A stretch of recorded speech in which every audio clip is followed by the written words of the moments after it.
कठिन परिश्रम से बचने के लिए व्यक्ति को भाग्य और ईश्वर की इच्छा जैसे बहानों के बजाय चुनौतियों का सामना करना चाहिए।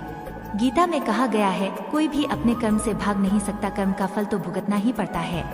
मनुष्य को अपने कर्मों के अच्छे और बुरे फल के विषय में सदैव सोचकर चिंताग्रस्त नहीं होना चाहिए।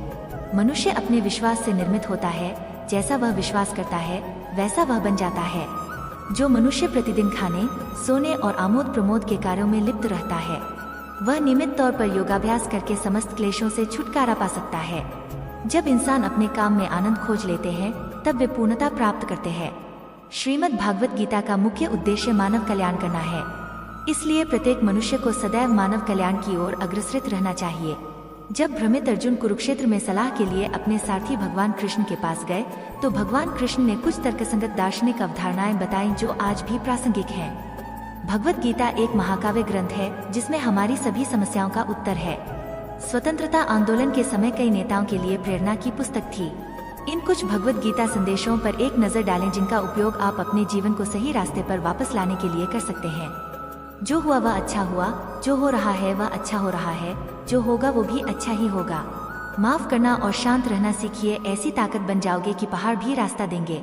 व्यक्ति को अपनी इंद्रियों को वश में रखने के लिए बुद्धि और मन को नियंत्रित रखना होगा।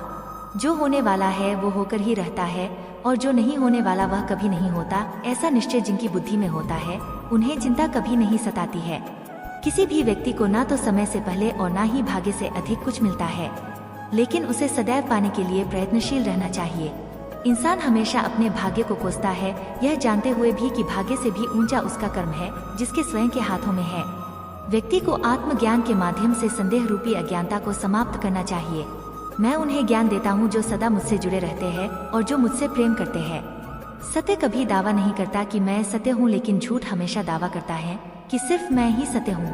परिवर्तन संसार का नियम है। समय के साथ संसार में हर चीज परिवर्तन के नियम का पालन करती है। हालांकि मैं भूत, भविष्य और वर्तमान काल के तीनों जीवों को जानता हूँ, लेकिन मुझे वास्तव में कोई नहीं जानता है। संयम, सदाचार, स्नेह एवं सेवा ये गुण सत्संग के बिना नहीं आते। मनुष्य जिस रूप में ईश्वर को याद करता है, ईश्वर भी उसे उसी रूप में दर्शन देते हैं। अपने कर्तव्य का पालन करना ही प्रकृति द्वारा निर्धारित किया हुआ हो, वह कोई पास नहीं है।